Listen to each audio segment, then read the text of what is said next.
Hi you guys, happy Video Monday. Teshia Maher here with you, and this week, based on a request I received from one of you, I am going to discuss my view, my opinion on the 80-10-10 diet.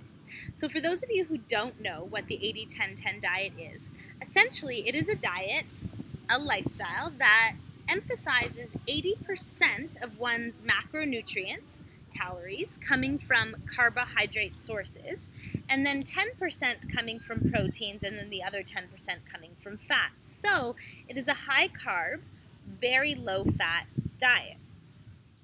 For a period of time, about 7 years ago, I did experiment with this. It's important to me to have direct experience with almost everything so that I can really, truly say what I think. And I've had a lot of clients come to me with this question about the 80-10-10. So in retrospect, I'm really glad I experimented with it for a period of time. Essentially what I discovered is this: 80-10-10, you're taking in tons and tons of carbohydrates, especially fruit sugars. And I, at the time, was doing a ton of exercise. So actually, for a while, it really was working for me. I was burning off those sugars about as quickly as I was taking them in. However, after a little while, my schedule changed, things changed. I wasn't exercising as much. I wasn't doing as much cardio.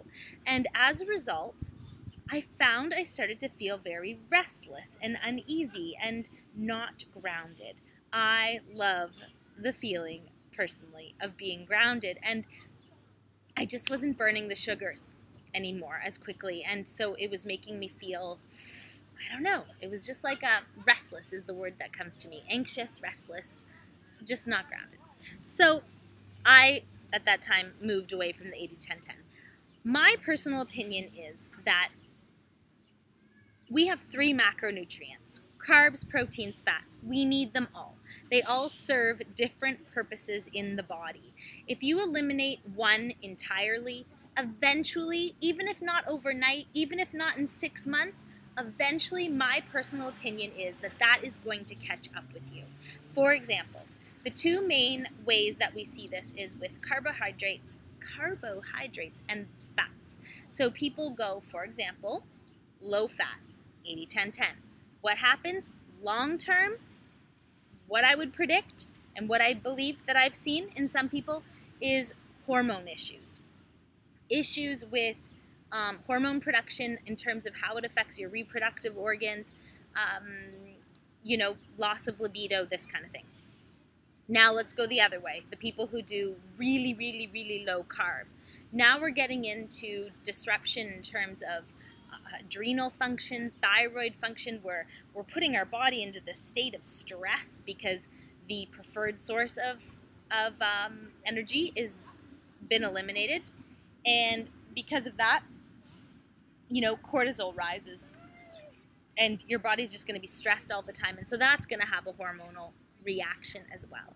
So I believe it is important to include proteins, fats, carbohydrates every day in some form or another. You don't have to be super, you don't have to eat tons of carbs, but you need them in there, otherwise eventually you're going to start to feel it. That's just, again, my personal opinion on this. I know there's tons of people out there who swear by 80-10-10. I would also say that if they're athletes, yeah, they're probably feeling good, but if that changes one day, a lot of people these days, they're very sedentary. They're sitting in their offices for 6, 7, 8 hours a day, and you just don't need that much sugar in that case. You'd be better to train your body to burn fats as fuel, to use the other macronutrients for your brain function, everything. But, all that sugar, I think I just don't think you would feel grounded. But again, this is just my opinion. It's how I see the whole picture.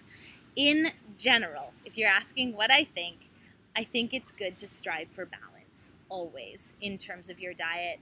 You want to make sure essentially that you're hitting your, calorie intake that your body needs for the day, and that you have in that mix the carbs, the proteins, the fats. If you want to, yeah, you can get creative in terms of adjusting your macronutrients and see what happens, if you go a little bit higher fat, a little bit higher carb, whatever. but keep them all in there in some amount or another, or else eventually, my opinion is, there might be a price to pay, and I would hate to see, for anybody, it to be a big price in terms of metabolic damage. I hope that clears some things up for you guys in terms of 80-10-10, and again, a lot of people might argue with me about this, and all I can do again is share my opinion and also just my personal experience. I didn't feel super well on 80-10-10, at least not when I was training like an athlete. Okay, have an awesome week. Love you guys, and we'll talk to you really soon. Don't forget to follow my Facebook page if you don't already, Teshia Maher and the Home of Living Live. You can also find me on Twitter and Pinterest and Instagram, and also via my website, www.teshiamaher.com. I hope to connect with you again soon. Have a wonderful day. Have, again, a wonderful week. Bye.